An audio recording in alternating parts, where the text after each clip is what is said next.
Simple recipes with गौरीमध्ये सर्वांचे मनापासून स्वागत. आज आपण सुरणाची झटपट कुकरमध्ये भाजी बनवणार आहोत. घाईच्या वेळेत कुकरच्या एका शिट्टीमध्ये हा सुरण खूप छान शिजला जातो आणि भाजी सुद्धा खूप छान तयार होते. तर सुरुवात करूया आपल्या रेसिपीला. कुकरमध्ये मी 3 चमचे तेल घेत आहे. तुम्ही तुमच्या आवडीप्रमाणे कमी जास्त तेल घेऊ शकता. तेल गरम झाले की यामध्ये राई आणि जिरं घालून फोडणी करून घ्यायची आहे. फोडणी झाली की यामध्ये एक कांदा बारीक कापून घेतलेला आहे. यामध्ये हळद, मीठ आणि 1 चमचा मिरची पावडर घालून छान फ्राय करून घ्यायचे आहे. तेलावरती मसाला परतल्यामुळे भाजीला रंग खूप छान येतो. त्यामुळे पाणी घालायच्या आधी मसाला तेलावर थोडा वेळ परतून घ्यायचा आहे.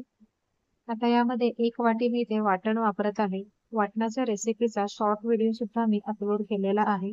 तरी सुद्धा पटकन सांगते. सुकं खोबरं, कांदा, आलं, लसूण आणि काही खडे गरम मसाले वापरून हे वाटण तयार केलेले आहे. 1-2 मिनिटं याला तेल सुटेपर्यंत छान परतून घ्यायचं आहे. हे वाटण जर तुम्ही करून ठेवलंत ना फ्रीजमध्ये तरी आठवडाभर खूप व्यवस्थित टिकतं आणि तुम्हाला बऱ्याच भाज्या या वाटणापासून बदलू शकता.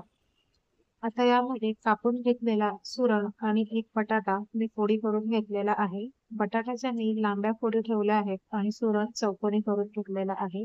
कारण शिजल्यावरती सुरण आणि बटाटा पटकन कळत नाही. आता थोडीशी कोथिंबीर घालून सुरण आणि बटाटा या वाटणाबरोबर परतून घ्यायचा आहे. छान एकजीव झाला की 1-2 ते 3 मिनिटानंतर आपल्याला यामध्ये पाणी घालायचे आहे.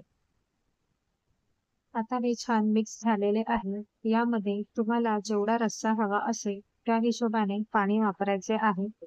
जर तुम्हाला जास्त पातळ भाजी आवडत असेल तर त्या हिशोबाने पाण्याचा वापर तुम्ही जास्त करू शकता. कुकरचे झाकण लावून फक्त मोठा गॅस ठेवून एकच शिट्टी घ्यायची आहे. एका शिट्टीपेक्षा जास्त शिट्ट्या घ्यायच्या नाहीयेत, नाहीतर तो सुरण पूर्णपणे विरघळून जातो. कुकर थंड झाल्यावर झाकण ओपन करायचं आहे. तुम्ही बघू शकता भाजी छान शिजलेली आहे आणि रस्सा देखील जेवढा हवे होता तेवढा बरोबर झालेला आहे. आता तुम्हाला एखादा बटाटा आणि सुरण मी ते सुरीने दाखवते की किती व्यवस्थित शिजलेला आहे. तुम्ही बघू शकता. एका शिट्टीमध्ये अगदी छान ही भाजी तयार होते. सकाळी घाईच्या वेळेत ही भाजी तुम्ही कुकरला लावली तरी पटकन डब्बा तयार होतो. तर आजची रेसिपी कशी वाटली हे कमेंट करून नक्की कळवा. रेसिपी आवडली असेल तर लाईक करा, शेअर करा आणि अशाच सिंपल आणि सोप्या रेसिपीज बघण्यासाठी सिंपल रेसिपीज विथ गौरी या चॅनलला सबस्क्राईब करून बेल आयकॉन सुद्धा प्रेस करा.